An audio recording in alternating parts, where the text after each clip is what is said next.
ಬದುಕ ಬಂಡಿ ಬದುಕ ಬಂಡಿ ಬದುಕ ಬಂಡಿ.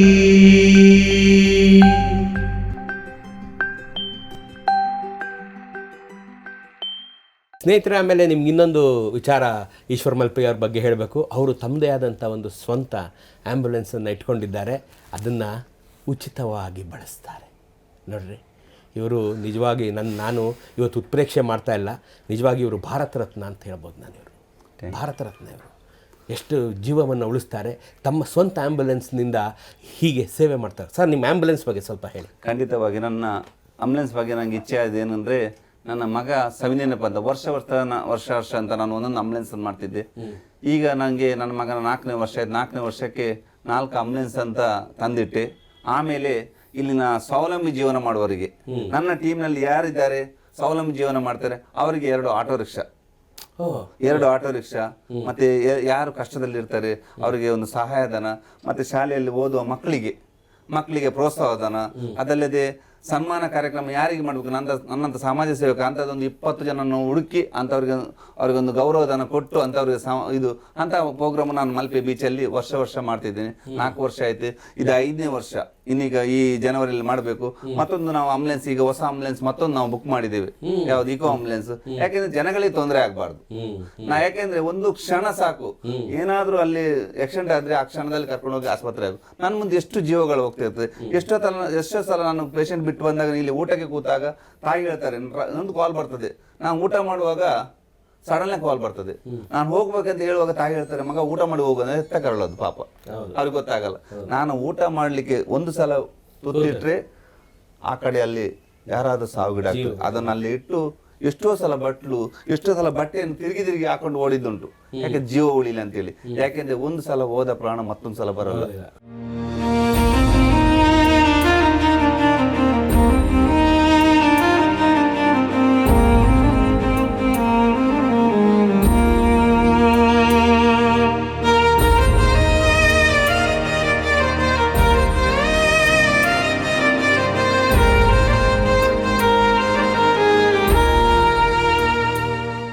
ಅದರಿಂದ ನನ್ನಿಂದ ಆದ ನನ್ನೊಂದು ಎಷ್ಟು ಕೆಲಸ ಇದೆ ಖಂಡಿತ. ನನ್ನ ಟೀಮ್ ಹುಡುಗರು ಇದ್ದಾರೆ, ಒಂದು 10 ಹುಡುಗರು ಇದೆ. ಅದರಲ್ಲಿ 6 ಜನ ಪೈಲಟ್ಗಳಿದ್ದಾರೆ.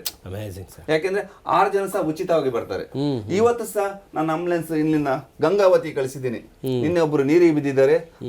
ಬಿದ್ದಾಗ ಆ ದೇಹಗಳು ನನ್ನ ಟೀಮ್ ನೋಡ್ಕೊತಾ ಇದ್ರು. ನಾನು ಎಲ್ಲಿ ಹೋಗಿದೆ ಅಂದ್ರೆ ಚಂದ್ರಾಯಪಟ್ಟಣ ಹೋಗಿದೆ. ಅಲ್ಲಿಂದ ದೇಹ ತೆಗೆದು ಬಂದವ ನಾನು. ಆದ್ರೆ ಇಲ್ಲಿ ದೇಹ ತೆಗೆದು ನನ್ನ ಆಂಬುಲೆನ್ಸ್ ಇಂದ ಉಚಿತವಾಗಿ ಗಂಗಾವತಿಗೆ ಬಿಟ್ಟು ಬಂದ್ರು. ಈಗ ಅದೇ ರೀತಿ ಸೇವೆ ಮಾಡ್ತಾ ಇದ್ದೀನಿ. ಇದಕ್ಕೆಲ್ಲ ನನ್ನ ಹಣ ಇದೆಲ್ಲ ಪ್ರತಿಯೊಂದು ಸಹ ನಮ್ಮ ಸಮಸ್ತ ಜನತೆ. ಯಾಕೆಂದ್ರೆ ಇಷ್ಟು ಇದೆಲ್ಲ ಮೀನ್ ಬಾಕ್ಸ್, ಮೀನ್ ಬಾಕ್ಸ್ ಅಲ್ಲಿ ತುಂಬಿಸಿದ್ದೇನೆ. ಸುಮಾರು ಒಂದು 1000ಕ್ಕೂ ಮೇಲೆ ಒಳಗಡೆ ಇದೆ ಇಂಥದ್ದೆಲ್ಲ ಮೀನ್ ಬಾಕ್ಸ್ ಅಲ್ಲಿ. ನನಗೆ ಎಲ್ಲಿ ಗೌರವಧನ, ಎಲ್ಲಿ ಸನ್ಮಾನ ಆಗ್ತದೆ, 1000 ಕಡೆ ಸನ್ಮಾನ ಆಗಿದೆ. ಅಲ್ಲಿ ಕೊಟ್ಟ ಒಂದು 5,000 10,000 ತಗೊಂಡು ಹೋಗಿ ನನಗೆ ಅಯೋಧ್ಯೆಯಲ್ಲಿ ಸನ್ಮಾನ ಆಯ್ತು, ಶ್ರೀರಾಮನ ಹತ್ರ.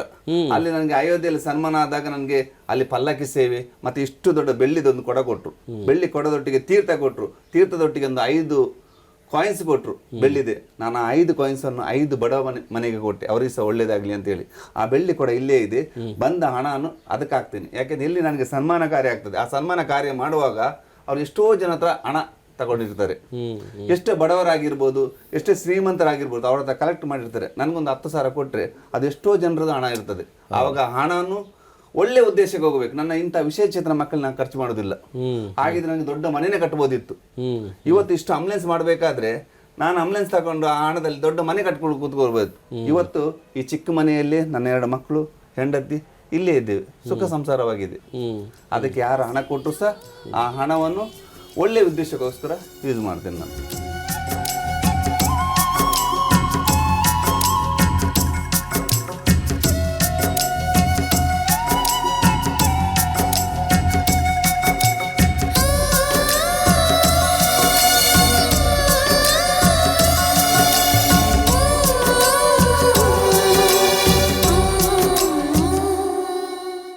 ವೀಕ್ಷಕರೇ, ನನಗೆ ಇವ್ರ ಕತೆ ಕೇಳ್ತಾ ಇದ್ರೆ ಏನು ಅನಿಸುತ್ತೆ ಅಂದರೆ, ಇವ್ರ ಬಗ್ಗೆ ಒಂದು ಒಳ್ಳೆ ಪುಸ್ತಕ ಬರೆದು ಯೂನಿವರ್ಸಿಟಿಲಿ ಇಡಬೇಕು. ಅದನ್ನು ಓದೋಕ್ಕೆ ಪ್ರತಿಯೊಬ್ಬ ವ್ಯಕ್ತಿ ಒಬ್ಬ ಹುಡುಗ ಇದನ್ನು ಓದಬೇಕು, ಇವರಿಂದ ಸ್ಫೂರ್ತಿ ತಗೊಳ್ಬೇಕು. ಬದುಕಿದ್ರೆ ಯಾವ ರೀತಿ ನಾವು ಪರೋಪಕಾರವಾಗಿ ಬದುಕಬೇಕು ಅಂತ ಈಶ್ವರ್ ಮಲ್ಪೆ ಅವರಿಂದ ಕಲಿಬೇಕು ಅಂತ ಅನ್ಸಲ್ವೇ? ಈಗ ನಿಮ್ಮ ಹೇಳಿ ಸರ್. ಈಗಾಗಲೇ ಈಗ ನನಗೆ ಇದನ್ನು ನೋಡಿ ನಮ್ಮ ಆಳ್ವಾಸ್ ಕಾಲೇಜ್ ಮೂಡುಬಿದ್ರೆ, ಹಾಂ, ಅಲ್ಲಿನ ಆಳ್ವಾಸ್ ಕಾಲೇಜ್ ಮೊನ್ನೆ ಸುಮಾರು ನಮ್ಮ ಇಲ್ಲಿನ ಸುಮಾರು ಒಂದು 30 ಕಾಲೇಜಿಗೆ ಹೋಗಿ ನನ್ನ ಸಮಾಜ ಸೇವೆ ಬಗ್ಗೆ ನಾನು ಹೇಳಿದ್ದೇನೆ. ಕೇರಳದಲ್ಲಿ ಒಂದು 15 ಕಾಲೇಜುಗಳಿಗೆ ಹೋಗಿದ್ದೇನೆ. ಬೆಂಗಳೂರಿನ ಕೆಲವು ಯೂನಿವರ್ಸಿಟಿಗೆ ಸಹ ಬಂದಿದ್ದೇನೆ ನಾನು. ನನ್ನ ಒಂದು ಜೀವನ ಚರಿತ್ರೆ, ಲೈಫ್ ಜರ್ನಿ ಹೇಗೆ ಆಗಿದೆ, ನನ್ನಿಂದ ಇಂಥ ಮಕ್ಕಳು ಇಟ್ಕೊಂಡು ಈ ಮಟ್ಟಕ್ಕೆ ಬಂದಿದೆ ಅಂತೇಳಿ ಈಗ ನನ್ನ ಇದೇ 24ನೇ ತಾರೀಕಿಗೆ ನಾನು ಆಳ್ವಾಸ್ ಮೂಡುಬಿದ್ರೆ ಕಾಲೇಜಲ್ಲಿ ಬ್ರ್ಯಾಂಡ್ ಅಂಬಾಸಿಡರ್ ಆಗಿ 1 ವರ್ಷ ನನ್ನ ಕರೆಸ್ಕೊಂಡಿದ್ದಾರೆ ಈಗ. Amazing sir. ಯಾಕೆಂದ್ರೆ ನನ್ನಿಂದಾಗಿ ಅಲ್ಲಿ 8,000 ಮಕ್ಕಳಿದ್ದಾರೆ. ಹೌದು. ಇನ್ನು 50 ಶಾಲೆಗಳಿಗೆ ನಿಮ್ಮ ಸಮಾಜದ ಮಾರ್ಗದರ್ಶನ ಆಗಬೇಕು. ನಾನು ಹೇಳಿದಿಷ್ಟೇ, ನನ್ನಿಂದ ನಾನು ಕಲಿತ ಒಂದು ಮಾರ್ಗದರ್ಶನ ಅಷ್ಟು ಮಕ್ಕಳಿಗೆ ಆಗಲಿ, ಆ ಮಕ್ಕಳ ತಂದೆ ತಾಯಿಗೆ ಒಳ್ಳೆ ಮಕ್ಕಳಾಗಿ ಇದಾಗಲಿ, ಆ ಶಾಲೆಗೆ ಒಳ್ಳೆ ಗುರುಗಳಾಗಲಿ ಆ ಮಕ್ಕಳು ಅಂತ ಹೇಳಿ ಹೆಸರು ಬರಲಿ ಅಂತ ಹೇಳಿ ನನ್ನಿಂದ ಆದ ನನ್ನ ಸಮಾಜ ಸೇವೆಗೆ ಎಷ್ಟು ನಾನು ದುಡಿದಿದ್ದೇನೆ ಅಂತ ಹೇಳಿಲ್ಲ. ಇದು ನನ್ನ ಕರ್ತವ್ಯ. ನನಗಾದ ಒಂದು ಒಳ್ಳೆ ಉದ್ದೇಶದಿಂದ ಎಲ್ಲ ಮಕ್ಕಳನ್ನು ಸಹ ಸಮಾಜ ಸೇವೆಗೆ ಪರಿವರ್ತನೆ ಮಾಡಬೇಕು. ಎಷ್ಟೋ ಶಾಲೆಯಲ್ಲಿ ಎಷ್ಟೇ ಮಕ್ಕಳೆಲ್ಲ ಡ್ರಗ್ಸ್ ಅಂತೇಳಿ, ಗಾಂಜಾ ಅಂತೇಳಿ, ಅಫೀಮ್ ಅಂತ ಹೇಳಿ ಎಷ್ಟೋ ಮಕ್ಕಳು ನೀರಿಗೆ ಹೋಗಿ ಆತ್ಮಹತ್ಯೆ ಮಾಡ್ಕೊಳ್ಳೋದು ನಾನು ನೋಡಿದ್ದೀನಿ. ಎಷ್ಟೋ ದಿನ ಬೆಳಗಾದಾಗ 2 ಮಕ್ಕಳು ನೀರಿಗೆ ಹೋದ್ರು, 3 ಮಕ್ಕಳು ನೀರಿಗೆ ಹೋದ್ರು. ಏನಂದ್ರೆ ಕೆಲ ಮಕ್ಕಳು ಏನ್ ಮಾಡ್ತಾರೆ, ಮನೆಯಿಂದ ಹೇಳದೆ ಕೇಳದೆ ಹೋಗಿ ಡ್ರಗ್ಸ್ ಸಾಮಾನು ಏನೋ ತಕೊಂಡು ಮೋಜಿ ಮಸ್ತಿಗೆ ಹೋಗಿ ಎಷ್ಟೋ ಸೆಲ್ಫಿ ಅಂತ ಹೇಳಿ, ರೀಲ್ಸ್ ಅಂತ ಹೇಳಿ ತಮ್ಮ ಅಮೂಲ್ಯವಾದ ಪ್ರಾಣ ತಗೊಳ್ತಾ ಇದ್ದಾರೆ. ಆ ಉದ್ದೇಶದಿಂದ ಯಾವ ಮಕ್ಕಳು ಸಹ ಇನ್ನಿಂಥ ಒಂದು ಕೆಟ್ಟ ಒಂದು ಯೋಚನೆಗೆ ಹೋಗಬಾರ್ದು. ಅದಲ್ಲದೆ ಎಲ್ಲ ಮಕ್ಕಳು ಸಹ ಚಿಕ್ಕ ವಯಸ್ಸಿಂದ ಒಂದು 21 ವರ್ಷ ಮಕ್ಕಳದಾದ್ರೂ ಸಹ ಪ್ರತಿಯೊಬ್ಬರು ಸಹ ಈಜು ಕಲಿಬೇಕಂತೇಳಿ ನನ್ನೊಂದು ಉದ್ದೇಶ. ಅದರಿಂದ ಕರ್ನಾಟಕದ ಪ್ರತಿಯೊಂದು ಮಕ್ಕಳು ಸಹ 5ನೇ ಕ್ಲಾಸ್ ಮಕ್ಕಳು ಈಜು ಕಲಿಬೇಕು. ಈಜು ಕಲಿತ್ರೆ ಎಲ್ಲಿ ಸಾವಾಗಲ್ಲ. ಇನ್ನು ಹುಟ್ಟುವ ಮಕ್ಕಳು ಎಲ್ಲಿ ಈಜು ಕಲಿತ್ರೆ ಯಾರು ನೀರಿಗೆ ಬಿದ್ದ ತಕ್ಷಣ ಯಾರು ಸಾಯುವುದಿಲ್ಲ. ನಮ್ಮಲ್ಲಿ ಎಷ್ಟೋ ಮಕ್ಕಳು ಇದ್ದಾರೆ, ಅವ್ರಿಗೆ ಈಜೇ ಬರಲ್ಲ. ತುಂಬಾ ಶ್ರೀಮಂತರ ಮಕ್ಕಳಿದ್ದಾರೆ, ಅವ್ರಿಗೆ ಈಜೇ ಗೊತ್ತಿರೋದಿಲ್ಲ. ನೋಡಿ, ನನಗೆ ಈಗ ಈಜು ಗೊತ್ತಿದೆ. ನಾನು ಈಜು ಗೊತ್ತಿಕೊಂಡು ನಾನು ಇಂಥ ಒಳ್ಳೆ ಉದ್ದೇಶ ಇಟ್ಕೊಂಡಿದ್ದೇನೆ. ಯಾಕೆಂದ್ರೆ ನನಗೆ ಸಹ ಒಂದು ಒಲಿಂಪಿಕ್ಸ್ ಹೋಗ್ಬೋದು, ಈಜು ಗೊತ್ತಿದೆ, ನೂರಾರು ಕಿಲೋಮೀಟರ್ ಈಜು ಸಾಮರ್ಥ್ಯ ನನಗೆ ಇದೆ. ಆದ್ರೆ ಇವತ್ತು ಎಲ್ಲ ಮಕ್ಕಳು ಈಜು ಕಲಿತ್ರೆ ನಾಳೆ ನಮ್ಮ ದೇಶದ ಒಳ್ಳೆ ಪ್ರಜೆ ಆಗ್ತಾರೆ. ಯಾಕಂದ್ರೆ ನಾಳೆ ಒಲಿಂಪಿಕ್ಸ್ ಹೋಗ್ಬೋದು, ಅವರು ಮೆಡಲ್ ತಗೊಳ್ಬಹುದು, ತನ್ನ ತಾಯಿ ಹೆಸರು ಬರ್ಬೋದು, ಶಾಲೆ ಹೆಸರು ಬರ್ತದೆ, ಕಾಲೇಜ್ ಹೆಸರು ಬರ್ತದೆ. ಆದ್ರಿಂದ ಎಲ್ಲ ಮಕ್ಕಳು ಸಹ ಒಳ್ಳೆ ಉದ್ದೇಶದಿಂದ ಈಜು ಕಲಿತ್ರೆ ಒಳ್ಳೆಯದು, ಎಷ್ಟೋ ಜೀವಗಳನ್ನು ಉಳಿಸಬಹುದು ಅಂತ ನನ್ನೊಂದು ಉದ್ದೇಶ. ಬಹಳ ಸೊಗಸಾಗಿ ಹೇಳಿದ್ರಿ ಸರ್. ನಿಜವಾಗ್ಲೂ ಇಂಥ ಉದ್ದೇಶ ಇಟ್ಕೊಂಡಿರೋ ಮನುಷ್ಯನ ಬದುಕು ಸಾರ್ಥಕ ಅಂತ ಅನಿಸುತ್ತೆ ಅಲ್ವೇ ವೀಕ್ಷಕರೇ? ಕೊನೆಯದಾಗಿ ಈಶ್ವರ್ ಮಲ್ಪೆ ಅವರು ಒಂದು ಪ್ರಶ್ನೆ ಕೇಳ್ತೀನಿ ಸರ್, ನಿಮ್ಮ ಮುಂದಿನ ಯೋಜನೆಗಳ ಬಗ್ಗೆ ನಮ್ಮ ವೀಕ್ಷಕರಿಗೆ ವಿವರಿಸಿ. ಖಂಡಿತವಾಗಿಯೂ ತುಂಬ ಜನ, ನಿನ್ನೆ ಸಹ ನಾನು ಒಂದು ಇಲ್ಲಿ ದುಬೈಗೆ ಹೋಗಿದ್ದೆ. ನೀವು ಹೇಳಿದಾಗೆ ನಂಗೆ ದುಬೈ ಹೋದಾಗ ನಿಮ್ ಕನಸು ಏನು ಅಂತ ಕೇಳಿದ್ರು. ಆವಾಗ ನಾನು ಹೇಳಿದ ಅವ್ರಿಗೆ ಒಂದೇ ಮಾತು, ಎಲ್ರು ಅವ್ರಿಗೆ ಮನೆ ಬೇಕು, ದುಡ್ಡು ಬೇಕು, ಆಸ್ತಿ ಬೇಕು, ಅಂತಸ್ತು ಬೇಕು ಅಂತಾರೆ. ಆದ್ರೆ ನಾನು ಅದು ಯಾವುದೂ ಕೇಳಿಲ್ಲ. ನಾನು ಕೇಳಿದ್ದು ಖಾಲಿ ನಮ್ಮ ಮಲ್ಪೆ ಬಂದರಿಗೆ ಒಂದು ಸಿ ಆಂಬುಲೆನ್ಸ್ ಕೊಡಿ ಅಂತ ಹೇಳಿ. ಯಾಕೆಂದ್ರೆ ಎಷ್ಟೋ ಜೀವಗಳು ಹೋಗ್ತದೆ ಸರ್ ಅಲ್ಲಿ. ಯಾಕೆಂದ್ರೆ ಈ ಏಷ್ಯಾದಲ್ಲಿ ನಂಬರ್ 2 ಇದು ನಮ್ದು. ಇಂಥ ಒಂದು ಏಷ್ಯಾದ 3,000 ಬೋಟ್ಗಳಿದೆ, 30,000 ಜನ ದುಡಿತಾರೆ ಇಲ್ಲಿ. ಇಲ್ಲಿ ದಿನಕ್ಕೆ ಒಬ್ಬ ಬಿದ್ರು ಬಿದ್ದ, ವರ್ಷದಲ್ಲಿ ಒಂದು 50 ಜನ ಸತ್ರು. ಆದ್ರೆ ನೀರಲ್ಲಿ ಬಿದ್ದವರಿಗೆ ಕರ್ಕೊಂಡು ಬರ್ಲಿಕ್ಕೆ, ಒಂದು ಟ್ರೀಟ್ಮೆಂಟ್ ಮಾಡ್ಲಿಕ್ಕೆ ಒಂದು ಸಿ ಆಂಬುಲೆನ್ಸ್ ಇಲ್ಲ. ನಾನು ನನಗೆ ಮನೆ ಮಾಡಿ ಕೊಡುವೆ ಅಂತ ಹೇಳಿಲ್ಲ. ಇವತ್ತು ನೋಡಿ, ಕೇಳದವರು ಹೋದಾಗ ಅರ್ಜುನ ದೇಹ ತೆಗೆದಾಗ ನನಗೆ ಕೇಳಿದ ಈಶ್ವರ್ ಮಲ್ಪೆ ನಿನ್ಗೆ ಏನ್ ಬೇಕು ಕೇಳಿದ್ರು. ನಾನು ಹೇಳಿದೆ, ನನ್ನ ವಿಶೇಷ ಕ್ಷೇತ್ರ ಮಗಳಿದ್ದಾಳೆ ಬ್ರಾಹ್ಮಿ ಅಂತ, ಇವತ್ತು ಅವಳಿಗೆ 1 ವರ್ಷ ಆಯ್ತು, ಅಲ್ಲಿ ಫ್ರೀ ಟ್ರೀಟ್ಮೆಂಟ್ ಕೊಟ್ರು. ಅದಲ್ಲದೆ ನನಗೆ ಮನೆ ಬೇಕಾ, ಜಾಗ ಬೇಕಾ, ಇಲ್ಲೇ ಒಂದು ಉದ್ಯೋಗ ಮಾಡ್ತೀಯಾ ಫೈರ್ ಸರ್ವಿಸ್ ಅಲ್ಲಿ ಅಂತ ಕೇಳಿದ್ರು. ನಾನು ಹೇಳಿದೆ ಅವ್ರಿಗೆ ಒಂದೇ ಒಂದು, ನಾನು ಕನ್ನಡ ನಾಡಲ್ಲಿ ಹುಟ್ಟಿದ್ದೀನಿ, ನಾನು ಕನ್ನಡ ಮಣ್ಣಲ್ಲೇ ಮಣ್ಣಾಗ್ಬೇಕಂತ. ಯಾಕೆಂದ್ರೆ ಈ ಕನ್ನಡ ಮಣ್ಣಲ್ಲಿ ಹುಟ್ಟಿದವನು. ಇವತ್ತು ನನ್ನ ಸೇವೆ ಬೇಕಾದ್ರೆ ನಿಮ್ಗೆ ಮಾಡ್ತೇನೆ. ನಾನು ಕೇರಳಕ್ಕೆ ಹೋಗಿ ನಾನು ದೇಹ ತೆಗೆದಿದ್ದೀನಿ, ಆದ್ರೆ ಅಲ್ಲಿರ್ಲಿಕ್ಕೆ ಆಗೋದಿಲ್ಲ. ಯಾಕಂದ್ರೆ ಈ ಜನ, ಈ ಮಣ್ಣು ಹೇಗೆ ಬಿಟ್ಟು ಹೋಗ್ಲಿ? ಕನ್ನಡ ಜನ ಯಾವತ್ತೂ ಬಿಟ್ಟು ಹೋಗಲ್ಲ, ಇಲ್ಲೇ ಇರ್ತೇನೆ ಅಂತ ಹೇಳಿ ಈ ಮನೆಯಲ್ಲೇ ಇದ್ದೇನೆ.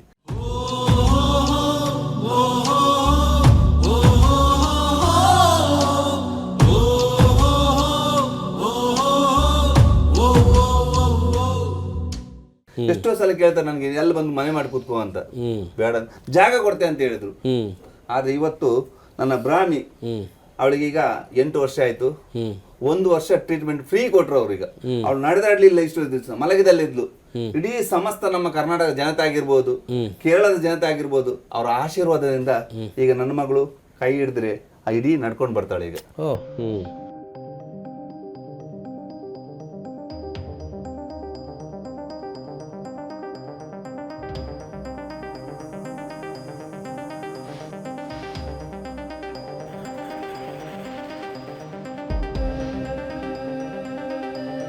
ಅದಕ್ಕೆ ಹೇಳೋದು ನಾವು ಯಾವ್ದು ಎಕ್ಸ್ಪೆಕ್ಟ್ ಮಾಡಬಾರ್ದು. ನಾವು ಯಾವ್ದು ಕೆಲಸ ಮಾಡ್ತೇವೆ ಅದನ್ನ ಲೆಕ್ಕನೂ ಬರಿಬಾರ್ದು. ಮೇಲೆ ಒಬ್ಬ ಇರ್ತಾನೆ.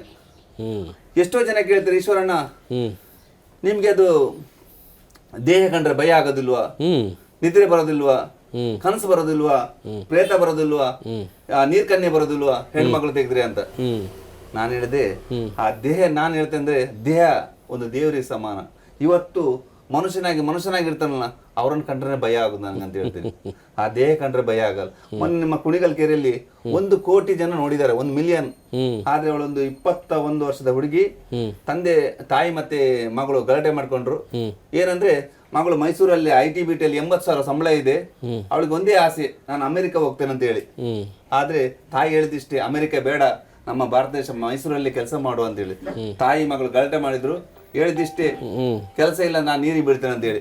ಅದೇ ತಾಯಿ ನೀನು ಹೋದ್ರೆ ನಾನು ನೀರಿಗೆ ಬೀಳ್ತೇನೆ ಅಂತ ಹೇಳಿ. ಬೆಳಿಗ್ಗೆ ಎದ್ದು ಇವಳು ಮೈಸೂರಿಗೆ ಬಸ್ ಹತ್ತಿದ ಅಂತ ಹೋಗಿದ್ದಾಳೆ, ಮೈಸೂರಿಗೆ ಹೋಗೇ ಇಲ್ಲ. ಸೀದಾ ನಮ್ಮ ಕುಣಿಗಲ್ ಕೆರೆಗೆ ಎಷ್ಟೋ ಜನ ವೀಕ್ಷಕರು ನೋಡಿದೆ, ಕೋಟಿ ಜನ ನೋಡಿದ್ದಾರೆ. ಆ ಕುಣಿಗಲ್ ಕೆರೆಗೆ ಹೋಗಿ ಹಾರಿ ಆತ್ಮಹತ್ಯೆ ಮಾಡ್ಕೊಂಡಿದ್ದಾಳೆ. ಅದೇ ಅಲ್ಲಿ ಹೆಸರುಘಟ್ಟ ಕೆರೆ ಆಗಿರ್ಬೋದು, ಪೀಣ್ಯದಲ್ಲಿ ಕೆರೆ ಆಗಿರ್ಬೋದು, ಎಲ್ಲ ಕೆರೆ, ಕೋಲಾರ ಆಗಿರ್ಬೋದು, ನಮ್ಮ ಕನಕಪುರ ಆಗಿರ್ಬೋದು, ಪ್ರತಿಯೊಂದು ಕೆರೆಯಲ್ಲಿ ಸಹ ನಾನು ದೇಹಗಳು ತೆಗೆದಿದೆ. ತೆಗೆಯುವ ತುಂಬಾ ದುಃಖ ಆಗ್ತದೆ. ಅದರಲ್ಲಿ ಸಹ ನಮ್ಮ ಶಿವಮೊಗ್ಗ ಭದ್ರಾವತಿಯಲ್ಲಿ ಒಬ್ಬ ಸಮಾಜ ಸೇವಕ ತೆಗೆಯುವಾಗ ತುಂಬಾ ದುಃಖ ಆಯ್ತು. ಯಾಕೆಂದ್ರೆ 2-3 ಜನವನ್ನು ಬದುಕಿಸಿ ಅವ್ನು 100 ಅಡಿ ಆಳದಲ್ಲಿ ಪಾಪ ಶವಾಗಿ ಮಲ್ಕೊಂಡಿದ್ದಾನೆ. 1-2 ನಿಮಿಷ ಅವನ ಹತ್ರ ನನ್ನ ಕಣ್ಣೀರು ಹನಿ ಆ ಲೀನ ಆಗಿ ಹೋಯ್ತು. ಯಾಕೆ ನಂತರನೇ ಸಮಾಜ ಸೇವಕ 2-3 ಜನ ಬದುಕಿಸಿದ್ದಾನೆ, ತಾನೇ ಶವ ಆಗಿ ಹೋಗಿದ್ದಾನೆ. ಇಂಥ ದುರ್ಘಟನೆ ತುಂಬಾ ಸಹ ನನಗೆ ಸಹ ಆಗಿದೆ. ಇವತ್ತು ನಾನು ನಿಮ್ಮಂದೆ ಬದುಕಿ ಮಾತಾಡ್ತೇನೆ ಅಂದ್ರೆ ಸಮಸ್ತ ಜನತೆ ಆಶೀರ್ವಾದ. ನಿಜ. ಯಾಕೆಂದ್ರೆ ನೀರು ಆಳಕ್ಕೆ ಹೋದ್ರೆ 10 ಅಡಿ 20 ಅಡಿ ಅಲ್ಲ, ಹೌದು, 100 ಅಡಿ ಆಳಕ್ಕೆ ಹೋಗ್ಬೇಕಾದ್ರೆ ಒಂದು ಬಿಸ್ಲರಿ ಬಾಟ್ಲಿ ಕರ್ಕೊಂಡು ಹೋದ ಚಟ್ಟೆ ಆಗಿ ಹೋಗ್ತದೆ. ಅಷ್ಟು ಪ್ರೆಷರ್, ಒತ್ತಡ ಇರ್ತದೆ. ಆ ದೇಹ ಹುಡುಕೋದು ಸುಲಭ ಅಲ್ಲ. ನೀರು ಆಳದಲ್ಲಿ ಆ ಕಲ್ಲಿನ ಒಳಗಡೆ ಸಿಕ್ಕಾಕೊಂಡ್ರೆ ಕಾಲ್ ಮೇಲೆ ಬರಲ್ಲ, ಹೂಳಿದ್ರೆ ಮೇಲ್ ಬರಲ್ಲ. ಅದಲ್ಲದ ಕೆಲವು ಮರ, ಅದಲ್ಲ ನಮ್ಗೆ ಗೊತ್ತಿಲ್ಲ ಗೋಚರವಾಗದ ಮೊಸಳೆಗಳಿರ್ತದೆ, ದೊಡ್ಡ ಏನಾದ್ರು ಹಾವುಗಳಿರ್ತದೆ ನೀರಲ್ಲಿ, ಅಂಥದ್ದೆಲ್ಲ ಇರ್ತದೆ. ಅಂಥದ್ರೆಲ್ಲ ಇದ್ರು ಸಹ ತುಂಬಾ ಕಷ್ಟಪಟ್ಟು ಇಷ್ಟರ ತನಕ ಜನಗಳ ಆಶೀರ್ವಾದದಿಂದ ನಾನು ಬದುಕಿ ಬಂದಿದ್ದೀನಿ. ಭಾಳ ಅದ್ಭುತ ಸರ್, ತುಂಬ ರೋಮಾಂಚಕವಾಗಿ ಮಾತಾಡಿದ್ರಿ. ಇದಂಗೆ ಇದು ನಿಲ್ಸೋಕ್ಕೆ ಮನಸ್ಸು ಬರ್ತಾ ಇಲ್ಲ ವೀಕ್ಷಕರೇ, ಆದರೂ ಇದನ್ನು ಎಲ್ಲ ಒಂದು ಕಡೆ ಎಂಡ್ ಮಾಡಬೇಕಾಗಿರೋದ್ರಿಂದ ಸರ್, ನಿಮ್ಮ ಒಂದು ಈ ನಮ್ಮ ಚಂದನ ವಾಹಿನಿಯ ಎಲ್ಲ ವೀಕ್ಷಕರು ಮತ್ತು ಅವ್ರ ಮಕ್ಕಳು ನೋಡ್ತಾರಲ್ಲ ಸರ್, ಅವ್ರಿಗೊಂದು ಒಳ್ಳೆ ಮೆಸೇಜ್ ಹೇಳಿ ಸರ್. ಏನು ಮಕ್ಕಳಿಗೆ ಒಂದು ಒಳ್ಳೆ ಮೆಸೇಜು ನಿಮ್ಮ ಕಡೆಯಿಂದ? ಖಂಡಿತವಾಗಿಯೂ ಈ ಚಂದನ ವಾಹಿನಿಯವರು ಇವತ್ತು ನಮ್ಮ ಮನೆಗೆ ಬಂದಿದ್ದಾರೆ. ಅತಿಥಿ ದೇವೋಭವ ಅಂತ ಹೇಳ್ತೀನಿ. ಯಾಕೆಂದರೆ ಇವತ್ತು ಇಂಥ ವಾಹಿನಿಯಿಂದಲೇ ನಾನು ಮೇಲ್ಮಟ್ಟಕ್ಕೆ ಬಂದೆ. ನಾನೊಬ್ಬ ಎಲೆಮರೆಯ ಕಾಯಿಯಾಗಿದ್ದೆ, ಯಾರಿಗೂ ಗೊತ್ತಾಗಲಿಲ್ಲ. ಇವತ್ತು ಮಾಧ್ಯಮ, ಇಂಥ ಪತ್ರಿಕೆ ಮಾಧ್ಯಮದಿಂದ ಇಡೀ ದೇಶಕ್ಕೆ, ಇಡೀ ನಮ್ಮ ಕರ್ನಾಟಕ ಆಗಲಿ ಪ್ರಪಂಚಕ್ಕೆ ತೋರಿಸಿಬಿಟ್ಟಿದ್ದಾರೆ. ಯಾಕೆಂದರೆ ನನಗೆ ತೋರಿಸಿದೊಂದು ಖುಷಿ ಏನಂದರೆ, ಎಲ್ಲಿ ಯಾರಿಗೆ ಏನೋ ಅನಾಹುತ ಆಗ್ತದೆ ನನ್ನ ನಂಬರ್ ಗೂಗಲಲ್ಲಿ ಹಾಕಿದ್ದಾರೆ, ಪ್ರತಿಯೊಂದು ಯೂಟ್ಯೂಬಲ್ಲಿದೆ. ಪ್ರತಿಯೊಬ್ಬರು ಜನ, ನಾನು ನಿಜವಾಗ್ಲೂ ಹೇಳ್ತೇನೆ, ನಮ್ಮ ಕರ್ನಾಟಕದಲ್ಲಿ ಒಂದು 20 ಲಕ್ಷ ಜನಗಳಿಂದ ಮೇಲೆ ಜಾಸ್ತಿ ನನ್ನ ನಂಬರ್ ಇದೆ. ನನ್ನ ಉದ್ದೇಶ ಇಷ್ಟೇ, ನನ್ನ ಮೊಬೈಲ್ ನಂಬರ್ ಇದೆ. ಎಲ್ಲಿ ಯಾರಾದರೂ ಕಾಲ್ಜರಿ ಅಥವಾ ದುರ್ಘಟನೆ ಆದಾಗ ದೇಹ ತೆಗಿಲಿಕ್ಕೆ ಆಗಿಲ್ವೋ, ಅಲ್ಲಿ ಎಷ್ಟೇರಪ್ ಬರ್ತದೆ, ಎಂಡೇರಪ್ ಬರ್ತದೆ, ಅವ್ರಿಗೆ ಆಗಿಲ್ಲ ಅಂದಮೇಲೆ ಕೊನೆಗೆ ಕರೆಯುವುದೇ ಈಶ್ವರ ಮಲ್ಪೆ ಟೀಮ್. ಈ ವರ್ಷದಲ್ಲಿ 45ಕ್ಕಿಂತ ದೇಹ ಜಾಸ್ತಿ ತೆಗೆದಿದ್ದೀನಿ ಈ ಮಳೆಗಾಲದಲ್ಲಿ. ಎಲ್ಲ ಜಿಲ್ಲೆಯಲ್ಲಿ ಕಾಲ್ ಬರ್ತದೆ. ಈಗ ಸಹ ನಮ್ಮ ಭದ್ರಾವತಿಯಲ್ಲಿ ಅದೇನು ಬಾಗಿನ ಬಿಡ್ಲಿಕ್ಕೆ ಹೋಗಿ ಗಂಡ ಹೆಂಡತಿ ಇಬ್ರು ಸಹ ನೀರಿಗೆ ಬಿದ್ದು ಮೃತಪಟ್ಟಿದ್ದಾರೆ. ನಾನು ಚನ್ನರಾಯಪಟ್ಟಣದಿಂದ ಬಂದದಷ್ಟೇ, ನಾನು ನೋಡಿ ನಾಳೆ ತನಕ. ಆದ್ರೂ ಸಹ ನಾನು ಹೇಳಿದೆ, ಒಂದು ದೇಹ 24 ಗಂಟೆ ಆದ್ಮೇಲೆ ಸಿಗ್ತಂತ. ಈಗ ಒಂದು ತಾಯಿಯ ಹೆಂಡತಿಯ ದೇಹ ಸಿಕ್ಕಿದೆ. ಸೊ ಇನ್ನೊಂದು 6-7 ಗಂಟೆಗೆ ಮತ್ತೊಂದು ದೇಹ ಸಿಗ್ತದೆ. ನನ್ಗೆ ಒಂದು ಗೊತ್ತಾಗ್ತದೆ ಹೋದಾಗಲ್ಲಿ, ಆ ನೀರು ಮುಟ್ಟಿ ಹೋಗುತ್ತಾಗ್ತದೆ, ಇಷ್ಟು ಗಂಟೆಯಲ್ಲಿ ನೀರು ಮೇಲೆ ಬರ್ಬೋದು, ಆ ನೀರಿನ ಪ್ರೆಷರ್ ಎಷ್ಟಿದೆ ನೋಡುವಾಗ ಗೊತ್ತಾಗ್ತದೆ. ಅಲ್ಲಿ ಸುಳಿಯ ಎಷ್ಟು ಎಲ್ಲಿ ಇದೆ, ಒಂದು ದೇಹ ಇಷ್ಟೇ ದೂರ ಹೋಗಿದೆ ಅಂತ ಸಹ ಕ್ಯಾಲ್ಕುಲೇಷನ್ ಮಾಡಿ ನಾನು ನೋಡ್ತೇನೆ. ಯಾಕೆಂದ್ರೆ ನನಗೆ ನಮ್ಗೆ ನೋಡಿ, ಈಗ ಊಟ ಮಾಡುವಾಗ ಒಂದು ಕರೆಂಟ್ ಹೋಯ್ತು, ಆ ಕರೆಂಟ್ ಹೋದಾಗ ನಾವು ಊಟ ಎಲ್ಲಿ ಬಾಯಿಗೆ ಇಡ್ತೇವೆ, ಎಲ್ಲಿ ಇಡ್ತೇವೆ ಕರೆಕ್ಟ್ ಆಗಿ. ಅದೇ ರೀತಿಯ ದೇಹದ ಒಂದು ನಮಗೆ ತೆಗೆದು ನಾನೊಬ್ಬ ಮೀನುಗಾರನಾಗಿ ಹೇಳ್ತೇನೆ. ಇವತ್ತು ಮೀನು ನಮ್ಮ ಮಲ್ಪೆಯಲ್ಲಿ ಇದ್ರೆ ನಾಳೆ ಆ ಮೀನು ಎಲ್ಲಿರ್ತಂತ ಅಂತ ಹೇಳ್ಬೋದು. ಯಾಕೆಂದ್ರೆ ಆ ಮೀನು ಸಂಜೆ ಹೊತ್ತಿಗೆ ಅದರ ತಲೆ ಯಾವ ಕಡೆ ಹೋಗಿದೆ, ನೀರು ಯಾವ ಕಡೆ ಇದೆ ಅನ್ನೋ ಅಂದಾಜಿದೆ. ಅದೇ ರೀತಿ ಇವತ್ತು ಈ ದೇಹ ಸಹ ಅಷ್ಟೇ, ನೀರಿನ ಪ್ರೆಷರ್ಗೆ, ಒತ್ತಡಕ್ಕೆ ಎಷ್ಟು ದೂರ ಹೋಗಿರ್ಬೋದು ಅಂದಾಜಿಂತ ಆ ಅಂದಾಜಿ ಮುಖಾಂತರ ನಾನು ಹೋಗ್ತೇನೆ. ಸುಮಾರು 7 ಕಿಲೋಮೀಟರ್ ದೂರದಲ್ಲೂ ತೆಗೆದುಂಟು, 2 ಕಿಲೋಮೀಟರ್ ದೂರದಲ್ಲೂ ತೆಗೆದುಂಟು. ಯಾಕೆಂದ್ರೆ ನನ್ನ ಆಕ್ಸಿಜನ್ ಉಂಟು. ಆವಾಗ ನಾನೊಬ್ಬ ಶವ ಆಗಿ, ನಾನೊಬ್ಬ ಸತ್ತ ದೇಹ ಅಂತರ ನೀರಾಳದಲ್ಲಿ ಹೋಗ್ತಾ ಇರ್ತೇನೆ. ಆ ನೀರು ಯಾವ ತರ ಕರ್ಕೊಂಡು ಹೋಗ್ತದೆ ಅದೇ ತರ ಹೋಗಿ ಆ ದೇಹ ರಾತ್ರಿ ಆಗ್ಲಿ ಆ ದೇಹಕ್ಕೆ ಟಚ್ ಆದ್ಮೇಲೆ ಗೊತ್ತಾಗ್ತದೆ. ಈಶ್ವರ್ ಮಲ್ಪೆ ಅವರೇ, ನಿಮ್ಮ ಮಾತು ಕೇಳ್ತಾ ಇದ್ರೆ ನಮಗೆ ಇದನ್ನ ಎಲ್ಲಿ ನಿಲ್ಲಿಸ್ಬೇಕು ಅಂತ ಗೊತ್ತಾಗ್ತಾ ಇಲ್ಲ. ನೀವು ಆ ಕಡಲಿನಷ್ಟೇ ಅನುಭವ ಇರೋವಂಥ ಒಂದು ಅದ್ಭುತ. ಮತ್ತೊಂದು ವಿಷಯ ಈಗ ಮಕ್ಕಳಿಗೆ ನಮ್ಮ ಒಂದು ಸ್ಫೂರ್ತಿದಾಯಕವಾಗ ನಿಮ್ಗೆ ಏನಾದ್ರು ಖಂಡಿತವಾಗಿ ಇದು ನಾನು ಆಗಲೇ ಹೇಳಿದ್ದೀನಿ. ಆದರೆ ನನಗೆ ನನ್ನ ಒಂದು ಬರ್ತಾ ಇರ್ತದೆ, ಹೇಳಿದಷ್ಟು ಬರ್ತಾ ಇರ್ತದೆ. ಆದರೆ ನಾನು ಎಲ್ಲ ಮಕ್ಕಳಿಗೆ ಚಂದ್ರವಯಿಂದ ಕಡೆಯಿಂದ ಹೇಳಲಿಕ್ಕೆ ಇಷ್ಟಪಡ್ತೀನಿ. ಒಂದು ಏನಂದರೆ, ನಿಮ್ಮ ಮಕ್ಕಳು 5ನೇ ಕ್ಲಾಸ್ ಮಕ್ಕಳಾದರೂ ಸಹ ನೀವು ನಿಮ್ಮ ಮಕ್ಕಳಿಗೆ ಒಂದು ಈಜು ಕಲಿಸಿ ಅಂತ ಹೇಳ್ತೀನಿ. ಯಾಕೆಂದರೆ ಈಗ ಎಲ್ಲ ಕಡೆ ಸಹ ರೀಲ್ಸ್, ಸೆಲ್ಫಿ ಅಂತೇಳಿ ಎಷ್ಟೋ ಜೀವಗಳು ಹೋಗ್ತದೆ. ನಿಮ್ಮ ಮಕ್ಕಳು 5ನೇ ಕ್ಲಾಸಿಂದ ಕಲ್ತ್ರೆ ಅದು ಚಿಕ್ಕ ವಯಸ್ಸು. ಎಲ್ಲ ಶಾಲೆಯಲ್ಲಿ 5ನೇ ಕ್ಲಾಸ್ ಅದು ಹೆಣ್ಣು ಗಂಡು ಅಂತ ಏನೂ ಇಲ್ಲ. ಆ ಮಕ್ಕಳಿಗೆ ಏನಂತ ಗೊತ್ತಾಗಲ್ಲ. ಅವ್ರಿಗೆ ಸ್ವಿಮ್ಮಿಂಗ್ ಕಲಿಸಿದ್ರೆ ಅವರು ಪ್ರತಿಭಾವಂತವಾಗಿ 5ನೇ 6ನೇ 7ನೇ ಕ್ಲಾಸ್ ಕಲ್ತ್ಕೊಂಡು ಹೋದ್ರೆ ಅವ್ರು ಎಲ್ಲಿ ಸಹ ನೀರಿಗೆ ಹೋದಾಗ, ಅಚಾನಕ್ಕಾಗಿ ಪ್ರವಾಸಿಗೆ ಹೋದಲ್ಲಿ ಅಥವಾ ಏನಾದರೂ ಹೋದಲ್ಲಿ ಒಂದು ಈಜು ಬರ್ತದೆ. ಅದರಲ್ಲಿ ನೀವು ಈಜು ಕಲಿತ್ರೆ ಅವ್ರು ನಂಬರ್ 1 ನಮ್ಮ ದೇಶದ ಒಂದು ಒಲಿಂಪಿಕ್ಸ್ ಮೆಡಲ್ ತಗೊಳ್ಬೋದು, ಶಾಲೆ ಹೆಸರು ಬರ್ಬೋದು, ತನ್ನ ತಂದೆ ಹೆಸರು ಬರ್ಬೋದು. ನಾನು ಹೇಳೋದು ಇಷ್ಟೇ, ಎಲ್ಲ ಮಕ್ಕಳಿಗೆ ಒಂದು ಈಜು ಕಲಿಸಿ. ಅದಲ್ಲದೆ ಇಂಥ ಒಂದು ಸಮುದ್ರ ಬದಿಗೆ ಪ್ರವಾಸಕ್ಕೆ ಬಂದಾಗ ಅದರ ಹೊಣೆಯನ್ನು ಟೀಚರ್ನವರಿಗೆ ಕೊಡಬೇಕು, ಮಾರ್ಗದರ್ಶಕರಿಗೆ ಕೊಡಬೇಕು. ಯಾಕಂದರೆ ಒಂದ್ಸಲ ಇಲ್ಲಿ 6 ಮಕ್ಕಳು ಬಿದ್ದು ಮೃತಪಟ್ಟಿದ್ದಾರೆ ನಮ್ಮ ಗಂಗೊಳ್ಳಿ ಹತ್ರ. ನಿಮ್ಮ ಬೆಂಗಳೂರಿನ ಒಂದು ಶಾಲೆಯ ಒಂದು ಮಕ್ಕಳು ಬಂದು ಆದರೆ ಅವರು ನೀರಿನ ಒಂದು ಒತ್ತಡ ಗೊತ್ತಿಲ್ಲದೆ ಮೃತಪಟ್ಟಿದೆ. ಅದೇ ರೀತಿ ಅದಕ್ಕೋಸ್ಕರ ಹೇಳ್ತಿದ್ದೀನಿ, ಎಲ್ಲ ಮಕ್ಕಳಿಗೆ ಸಹ ಒಂದು ಈಜು ಕಲಿಸಿ ಅಂತ ಹೇಳ್ತಿದ್ದೀನಿ. ಮತ್ತೊಂದು ವಿಷಯ ಏನು ಹೇಳ್ತಿದ್ದೀನಿ, ದೊಡ್ಡವರಿಗೆ ಯಾರು ಆತ್ಮಹತ್ಯೆ ಮಾಡ್ಕೊಳ್ಬೇಡಿ. ಯಾಕೆಂದರೆ ದಿನ ಬೆಳಿಗ್ಗೆ ಆದಾಗ ನನಗೆ ಫೋನ್ ಬರ್ತದೆ, ಪೇಪರಲ್ಲಿ ಬರ್ತದೆ, ಕಾಲ್ ಬರ್ತದೆ. ಏನು ಕಷ್ಟ ಬಂದಾಗ ನೀರಿಗೆ ಹಾರೋದು, ಗಂಡ ಹೆಂಡತಿ ಜಗಳ ಮಾಡೋದು, ಸಾಲ ಬಾಧೆ ಅಥವಾ ಹೆಂಡತಿ ಮೇಲೆ ಗಂಡ ಏನಾದರೂ ನೋಡಿಕೊಂಡು ಸಿಟ್ಟಲ್ಲಿ ಹೆಂಡತಿ ಹೋಗಿ ನೀರಿಗೆ ಹಾರೋದು, ಹೆಂಡತಿ ಒಟ್ಟಿಗೆ ಓಡೋಗಿದೆ ಅಂತ ಹೇಳಿ ಗಂಡ ಹೋಗಿ ತಗೊಂಡೋಗಿ 3 ಮಕ್ಕಳು ಇಟ್ಕೊಂಡು ನೀರಿಗೆ ಹಾರೋದು, ಇಂಥ ಕೇಸ್ ದಿನ ಬರ್ತದೆ. ಇವತ್ತು ನನ್ನ ಮನೆಯಲ್ಲಿ 3 ಮಕ್ಕಳಿದ್ದಾರೆ, 3 ವಿಶೇಷಚೇತನ ಮಕ್ಕಳಿದ್ದಾರೆ. ನಾನು ಹೇಗಿರಬೇಕು? ನನ್ನ ದೇವತೆ ಅಂತ ಹೆಂಡತಿ ಇಟ್ಕೊಂಡು ನಾನಿಲ್ವಾ? ಆ 3 ಮಕ್ಕಳನ್ನು ಸಲಹಲಿಕ್ಕೆ ಆಗ್ತದಾ? ಆ 3 ಮಕ್ಕಳು ಚಾಪೆಯಲ್ಲಿದ್ದಾರೆ. ಆ ಮಕ್ಕಳನ್ನು ಮನೆಯಲ್ಲಿ ಬಿಟ್ಟು ಎಷ್ಟೋ ದೇಹಗಳನ್ನು ತೆಗಿಲಿಕ್ಕೆ ಹೋಗ್ತೀನಿ ನೋಡಿ. ನಾನೇ ಒಂದು ಉದಾಹರಣೆ ಅಲ್ವಾ?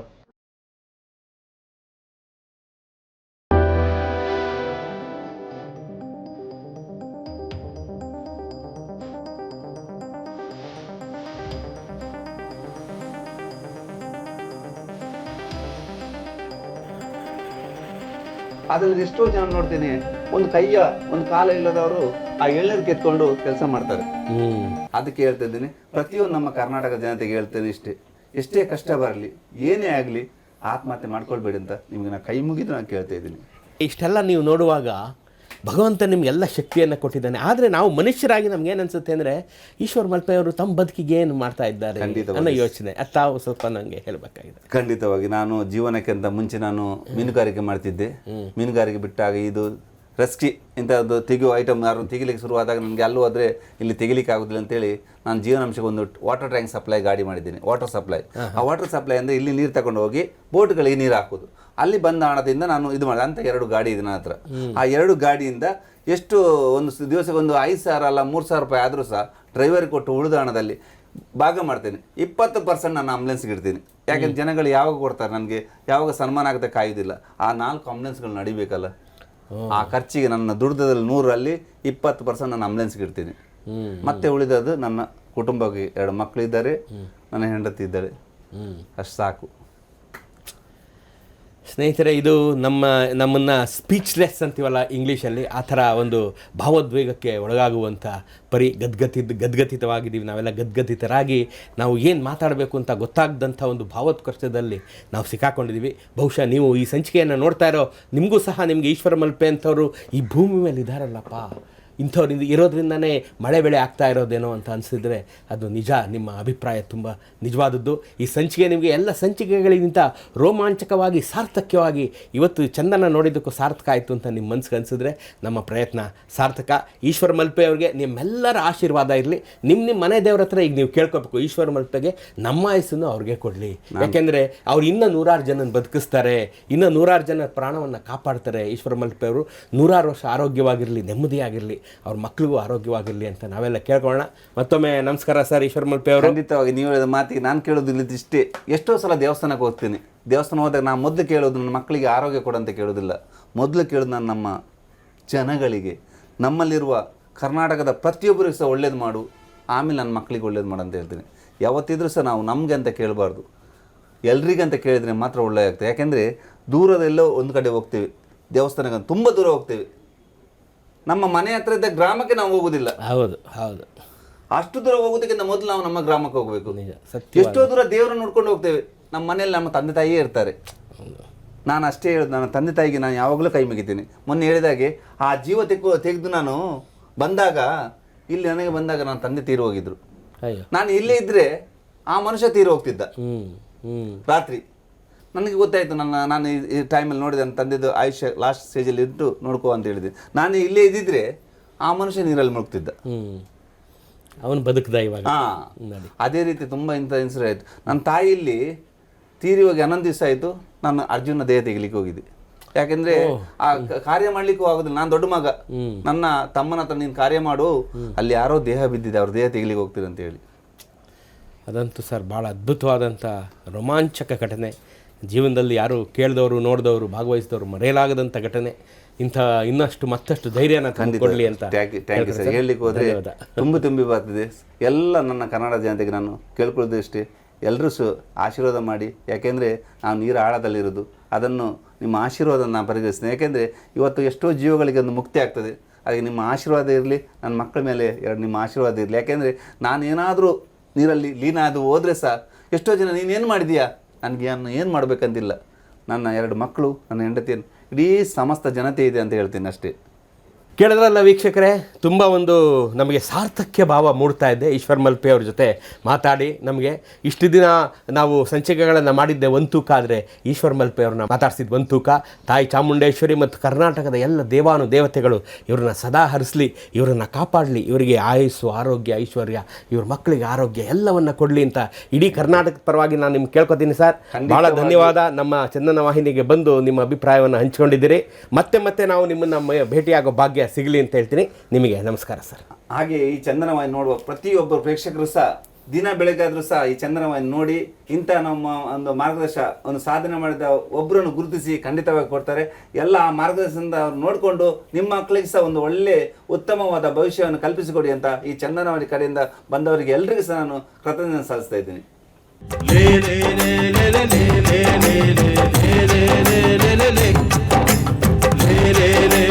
ಲೇ